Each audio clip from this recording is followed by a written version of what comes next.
Hi friends, welcome back to my channel. రోజు చేసే కూరలతో bore కొడుతుందా?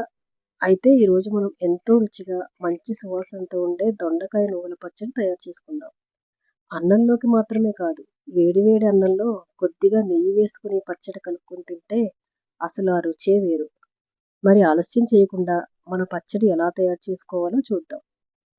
ముందుగా పాన్ పెట్టుకుని ఇందులో 1 కప్పు పల్లీలు వేస్తున్నాను. పల్లీలు మంచి వాసన వచ్చే వరకు వేయించుకోవాలి. ఇప్పుడు ఇందులో 1 స్పూన్ ధనియాలు, 1 స్పూన్ జీలకర్ర, 5 ఎండుమిరపకాయలు వేసి వేయించుకుంటున్నాను.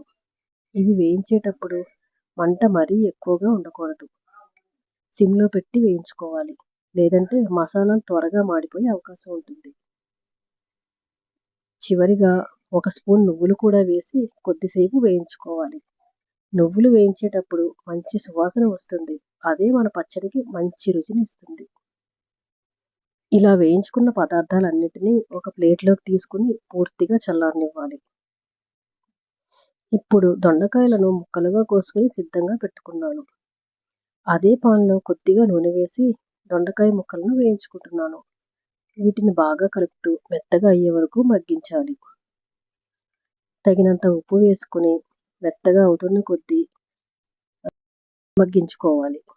దొండకాయలు మెత్తగా అవుతున్న కొద్దీ మంచి వాసన వస్తుంది. మధ్య మధ్యలో కలుపుతూ సమంగా మగ్గించుకోవాలి. ఇప్పుడు మన దొండకాయలు చక్కగా మెత్తగా అయ్యాయి. స్టవ్ ఆఫ్ చేసి వీటిని కూడా పూర్తిగా చల్లారనివ్వాలి. ఒక మిక్సీ జార్లో చల్లారబెట్టుకున్న దొండకాయ ముక్కలు, ముందుగా వేయించుకున్న పల్లీలు, ధనియాలు, జీలకర్ర, ఎండుమిరపకాయలు, నువ్వులను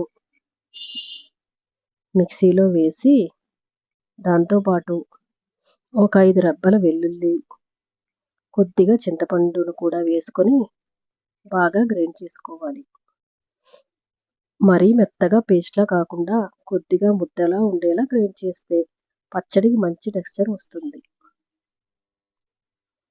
చూడండి, మన దొండకాయ నువ్వుల పచ్చడి ఎంత చక్కగా తయారైందో.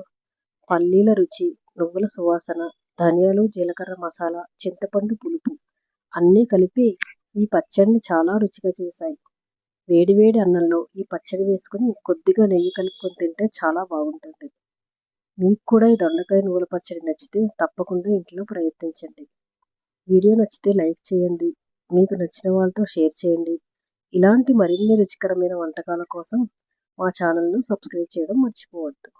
మళ్ళీ మరో మంచి రెసిపీతో కలుద్దాం.